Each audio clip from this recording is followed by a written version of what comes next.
स्वागत है। मैं हूं आपके साथ निधि वासंदानी। पूरे देश को अब तक यकीन नहीं हो पा रहा है कि देश के पहले सीडीएस जनरल बिपिन रावत हमारे बीच अब नहीं रहे, बस यादें रह गई हैं। वो अनंत यात्रा पर निकल चुके हैं। आइए कुछ तस्वीरों के जरिए जनरल की जांबाजी और उनकी शानदार जानदार शख्सियत के बारे में मैं आपको बताती हूँ। जनरल रावत ने 4 दशकों तक भारतीय सेना को अपनी सेवाएं दी। 1 जनवरी 2020 को भारत के पहले सीडीएस का पदभार संभाला था।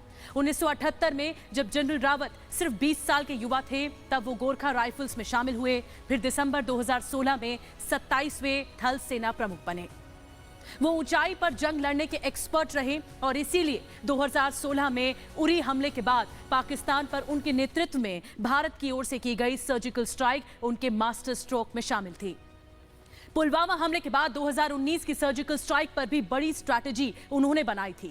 43 साल के गौरवशाली करियर में 18 पदक और सम्मानों से नवाजे गए। सम्मान पदक सूची पर अगर नजर डालें तो उसमें परम विशिष्ट सेवा मेडल से लेकर हाई एल्टीट्यूड सर्विस मेडल से लेकर यूएन पीस कीपिंग मेडल तक जनरल रावत के नाम कई पदक और सम्मान हैं। बहुत कम लोग जानते हैं कि साल 2015 में भी जनरल बिपिन रावत इसी तरह की खतरनाक दुर्घटना का शिकार हुए थे। तब वो नागालैंड में पोस्टेड थे और उनका हेलीकॉप्टर एक ऑपरेशन के दौरान क्रैश हो गया था। उस हेलीकॉप्टर का नाम चीता है, जो काफी आधुनिक माना जाता है। कई लोगों को लगा था कि जनरल रावत इसमें सुरक्षित नहीं बचेंगे, लेकिन उन्होंने मौत को मात दी और फिर उनके साथी उन्हें चीता भी बुलाने लगे।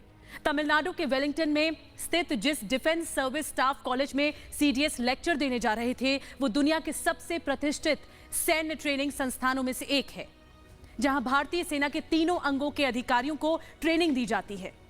यहां 30 से ज्यादा देशों के सैन्य अधिकारी ट्रेनिंग लेने आते हैं। यहां युद्ध के लिए रणनीति बनाना सिखाया जाता है।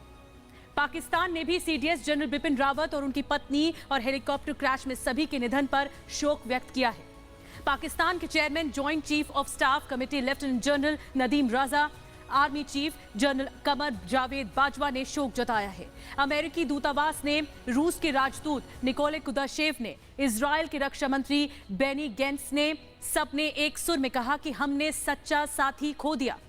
जनरल रावत की ये तस्वीर उनकी कार्यकुशलता, उनकी दक्षता की झलक है। ये तस्वीर हमें गर्व का एहसास कराती है। राष्ट्रपति रामनाथ कोविंद, प्रधानमंत्री नरेंद्र मोदी, वित्त मंत्री जब वो खुद डिफेंस मिनिस्टर थीं, रक्षा मंत्री राजनाथ सिंह, सभी वरिष्ठ लोगों के लिए ये अपूर्णीय क्षति है। जनरल बिपिन रावत बेहद नेकदिल इंसान थे।